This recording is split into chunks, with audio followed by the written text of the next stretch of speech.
What's up, guys? My name is Matt, and today, Bungie dropped patch 1.1, I believe, is what it was called, and that is about the exotics and the raid. In this video, I'm going to break this down into two things. Tomorrow's video will cover everything else, but today we're going to talk about all the changes to the exotics.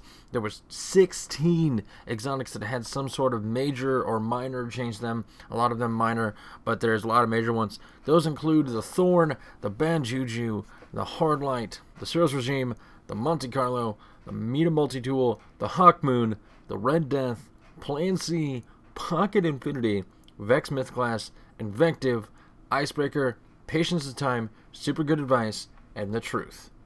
Now, there's a lot of changes to each individual weapon, and I'm going to go over them all. Prepare yourself. I'm just reading directly from the patch notes. If you want to read them yourself, you don't want to watch the whole video, that's perfectly fine. But let's get right into the first one, which is the Thorn. Now, the Thorn itself, personally, I feel needed the biggest buff, along with the Bad Juju, but that's also one that was changed. But the Thorn needed a huge buff, but that's what Bungie did. I haven't been able to play myself with the Xbox servers being down currently, but regardless, let's go into what they changed. They changed where the projectiles now briefly highlight targets on impact. I'm assuming that gives them an outline or something along those lines. Again, haven't been able to play, haven't seen it for myself. The Mark of Devoured damage over time upgrade is increased against PvE targets. That's good. That damage over time really wasn't much. It did its thing, but I felt it needed some oomph, and that's exactly what they gave it. The reload speed was increased, the magazine size was increased, the ammo inventory size was increased, and the stability and weapon handling was increased. All of those things were needed on the Thorn. I've heard that and read that the reload speed is almost twice as fast. The magazine size is now like 8, I believe. The ammo inventory, that's here or there. I didn't really have a problem with how much there was there because primary ammo drops everywhere. And the stability and weapon handling, that just makes it a more accurate weapon. And it was a precision-based hand cannon, so I like the fact that those changes were put into place. So I feel that this weapon definitely needed a buff, and that's exactly what it got. So I'm really happy about that, but let's move right on to the Bad Juju. Now with the Bad Juju, I personally have this weapon as well. Again, haven't been able to mess with it yet, but they did do some good changes to it as well. The magazine size was increased to 8 burst, that was previously 5, and I honestly thought that 5 was really shitty. That's kind of fusion rifle capacity, having 5, 6, 7 bursts. Having it have 8 makes it more of a pulse rifle feel, so that's definitely awesome. The next one is the ammo inventory size increase. Again, didn't really have a problem with this. I never really run out of ammo on a primary weapon, but they changed it, and that's good. Now, the String of Curses now also decreases the cooldown of your super on kill. Fucking what? That's amazing to me. I didn't actually know, I don't know off the top of my head what String of Curses does because I also haven't leveled up the weapon. I have it, but it was shit before, so I never used it, never leveled it up. And then they adjusted the effects to not block first-person reticule. I don't know. Oh, that's right. There was that stupid glowing thing, so that's not affecting the first-person view anymore. So that's good. Glad they did that. I'm looking forward to playing with that weapon now and might actually use it quite a bit, especially now that I'm speedrunning, but that's besides the point. Let's move right on to the Hard Light. Now with the Hard Light, it only had 2 changes to it. It had its stability increased, and then the Perfect Balance upgrade replaced by Fitted Stock, which increases the maximum possible weapon stability. I felt the Hard Light was pretty overpowered, or not overpowered, but right on par, that has that exotic overpowered feel, so I'm glad they didn't do too much to it and just did those 2 changes. Now the next weapon is the Ceros Regime, and this is the only one to actually get a nerf, but they lowered the total damage at the end of the mag on Ceros Regime upgrade to be more in line with the Glass Half Full perk on Legendary Auto Rifles. Now the Glass Half Full perk, if you don't know what it does, the second half of your magazine does additional damage. Apparently Bungie felt that the Ceros Regime did too much on that second half and lowered that down to match closer. They didn't actually say be on par with, like they just wanted to be closer. So it still has a little bit more oomph, so that's good. It's just closer. This is the only nerf. And I feel that was actually a good decision, because honestly I kind of relied on my Ceros Regime in PvP and kind of wrecked shop with it, especially during the Iron Banner. So it's good that they did that. People cried nerf, they got it, people are probably happy. I'm indifferent.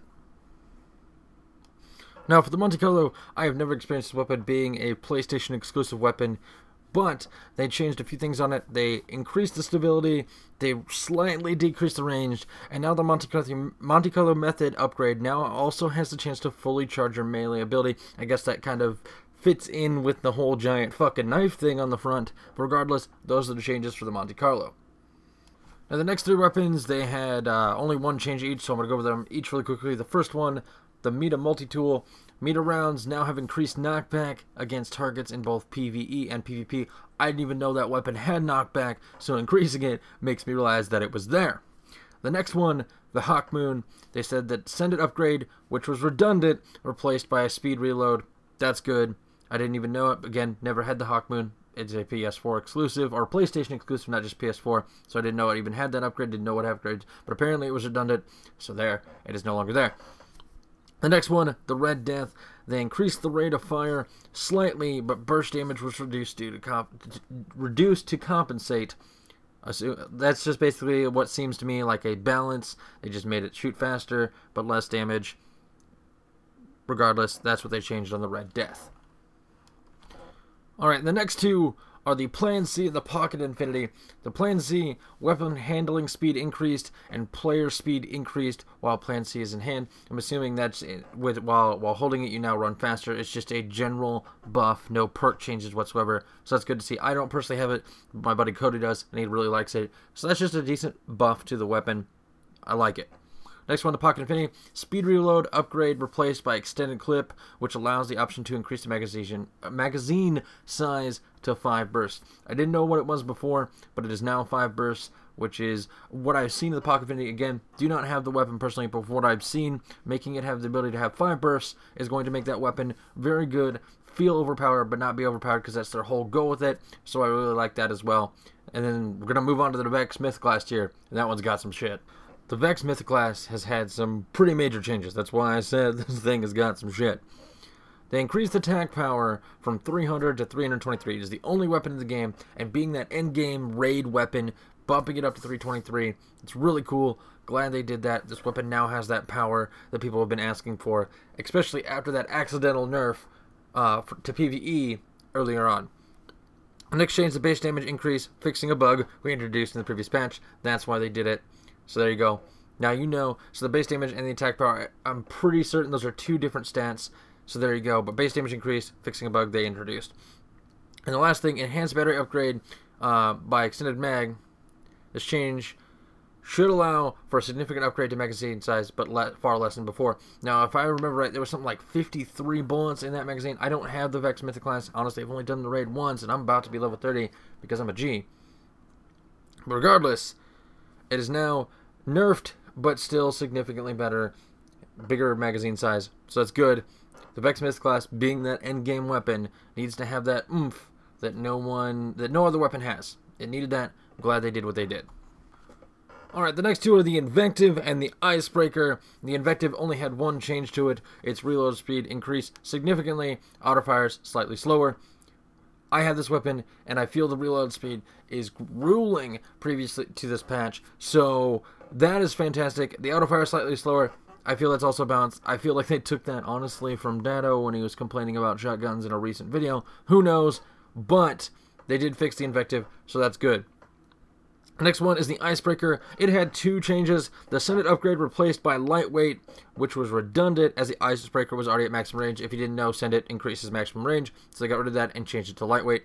And then they added new effects for enemies killed by the Icebreaker upgrade.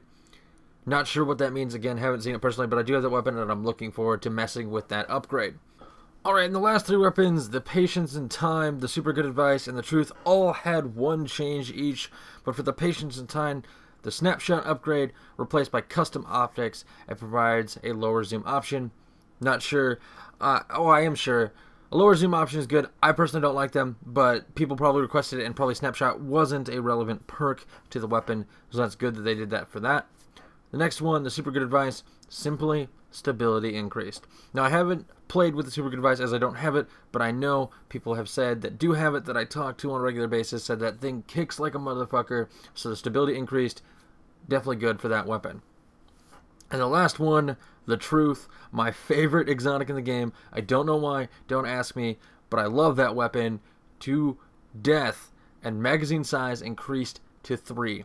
Now that thing was 1, now it is 3. Thank you, Bungie. Thank you for that. I love that exotic. I don't know why, I just really like it. I like to say, I'm about to show them the truth. So, I love that weapon, and I'm glad that it got that minor buff. But that is all I got for you guys today, as I cannot sign in to the Xbox Live and play Destiny tonight. I will talk about the rest of the changes tomorrow when I do a video on that. But that is, like I said, that is all the changes for all 16 exotics that they made changes to. Great changes. I really enjoy it. But I appreciate you guys making it this far in this video. Enjoy your cookie. Someone's going to go back, what cookie? There's a cookie in there. But if you like this sort of thing, and you're new here, click that subscribe button. Leave a like, leave a comment. Let me know about let me know. Holy crap, can't talk. Let me know what you think about these changes. And until next time, guys, see ya.